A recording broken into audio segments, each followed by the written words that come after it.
अथ द्वितीयोऽध्यायः। द्वितीय अध्याय का प्रारंभ करते हैं। इस अध्याय में मुख्यतः सांख्य योग का वर्णन किया गया है। इस अध्याय का प्रतिपाद्य विषय सांख्य योग है,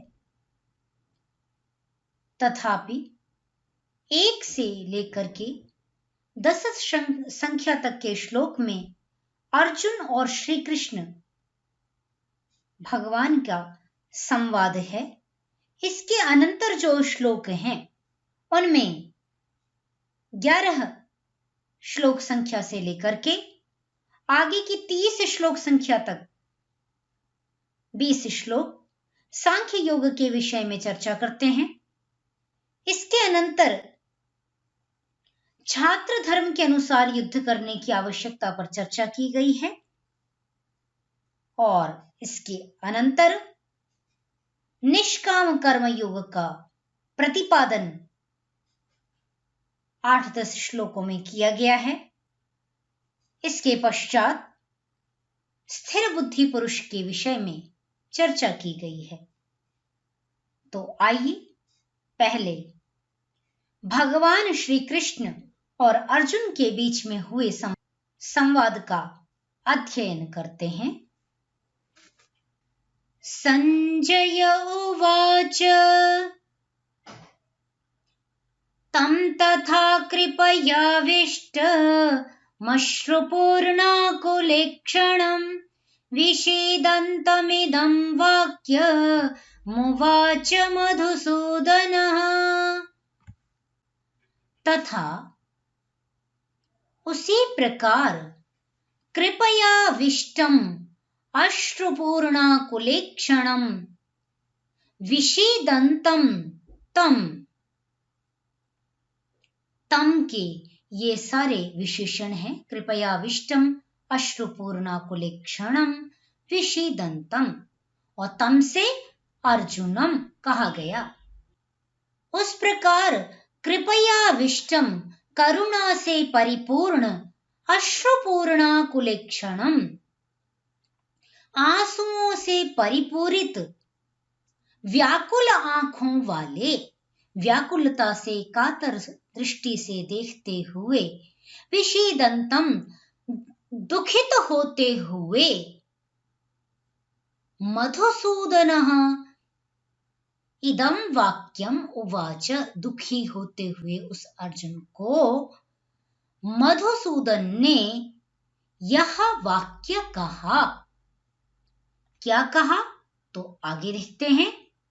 यहां पर कृपया एक पद देख लें। कृपया से हम विनम्र प्रार्थना करते हैं। कृपया शब्द यहां पर करुणा अर्थ में पठित है।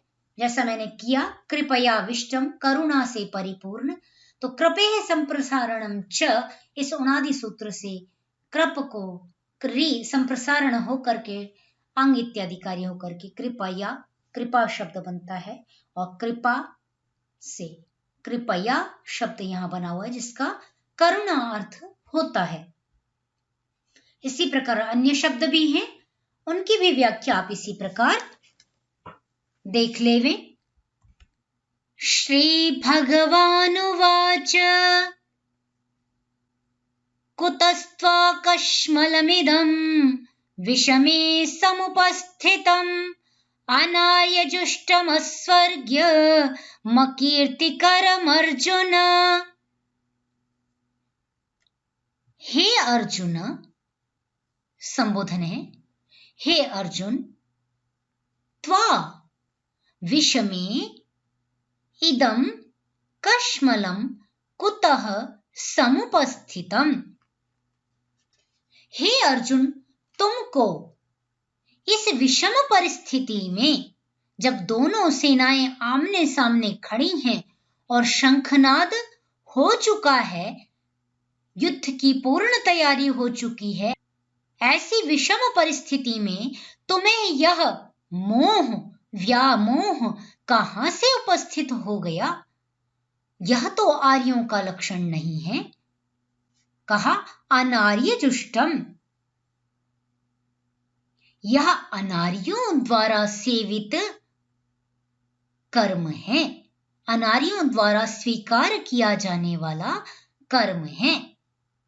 आर्य की परिभाषा मैंने आपके साथ चर्चा की थी। आर्य को व्याख्यायित करते हुए कहा गया है शान्तः तितिक्षुः दान्तश्च सत्यवादी जितेन्द्रियः दाता दयालुः नम्रश्च आर्यः स्यादष्टभिर्गुणैः।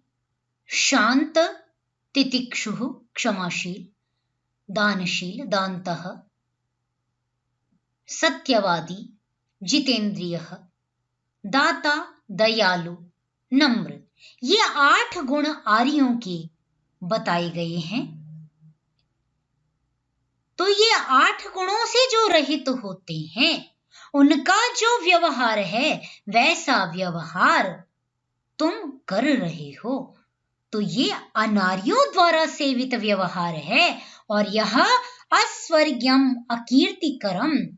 हे अर्जुन, यह व्यवहार सुख देने वाला नहीं है और ना ही यह कीर्ति को प्रदान करने वाला है, अपितु अकीर्तिकरम अपयश को देने वाला है।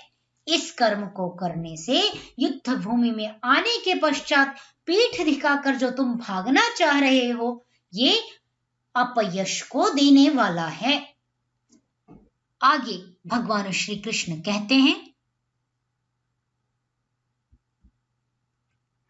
क्लैब्यमास्मगमः पार्थ नैतत्त्वय्युपपद्यते क्षुद्रं हृदय दौर्बल्यं त्यक्त्वोत्तिष्ठ परन्तप। श्री कृष्ण कहते हैं क्लैब्यमास्मगमः पार्थ नैतत्त्वय्युपपद्यते क्षुद्रं हृदय दौर्बल्यं त्यक्त्वोत्तिष्ठ परन्तप। हे अर्जुन, दोनों पंक्तियों में यहां देखेंगे, पहले में पार्थ और दूसरी में परंतप, ये दोनों ही संबोधन शब्द हैं। हे अर्जुन,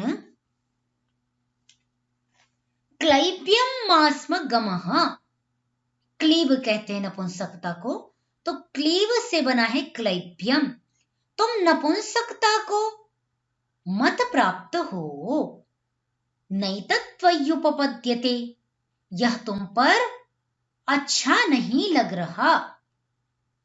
क्षुद्रम हृदय दौर्बल्यम, यह तुम जैसे वीरों पर, क्षत्रियों पर यह चरित्र शोभायमान नहीं हो रहा है।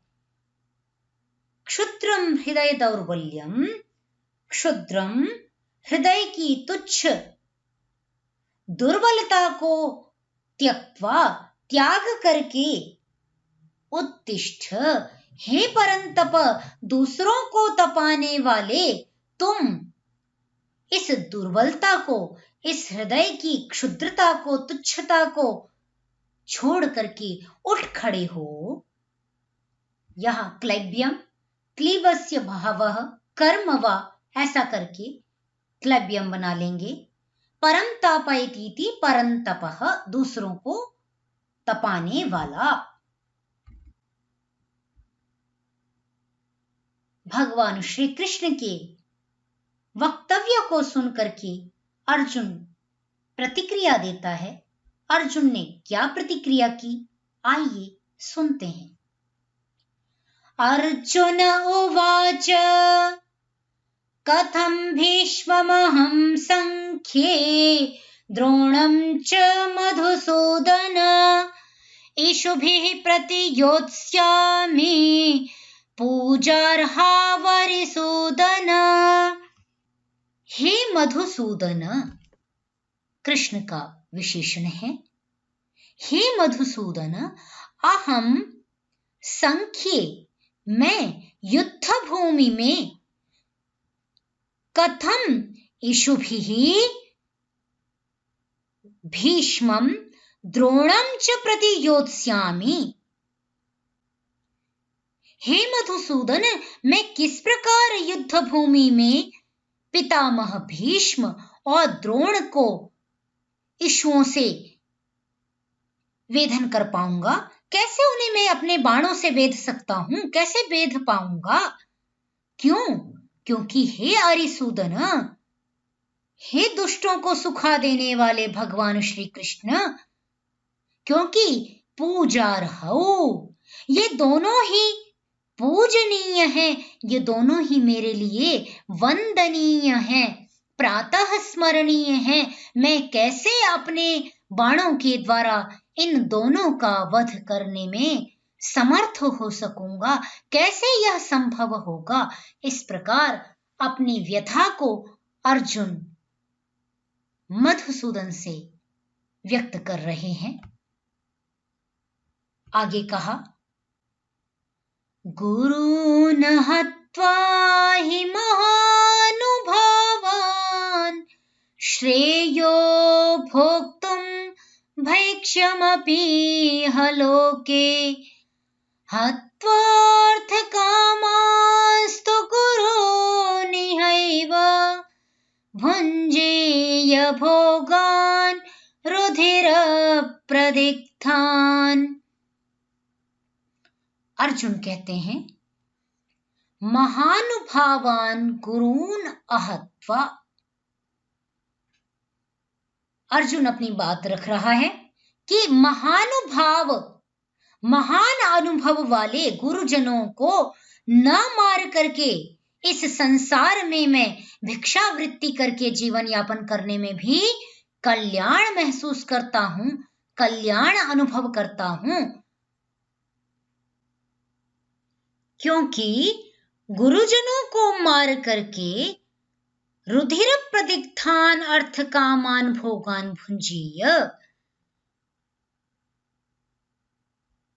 गुरुजनों को मार करके रुधिर में सने हुए अर्थ और काम रूपी जो भोग हैं उनको ही तो मैं भोगूंगा।